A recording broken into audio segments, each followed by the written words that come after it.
নমস্কাৰ আজি মোৰ লগত আছে অসমৰ এজন অতি কষ্টৰে সৰুৰে পৰা যি গছৰ পাতেৰে কি আছিল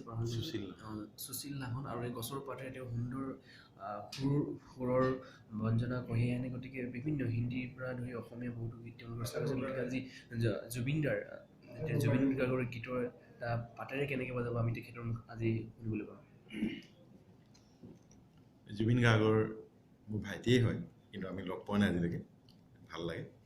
ধুনীয়াকৈ গায় তেওঁ এটা গীত মই বহুত ঠাইত বজাইছোঁ পাখি পাখি মন সেই গান গীত মই পাতখানে পঢ়াই লতা পাতত বজাই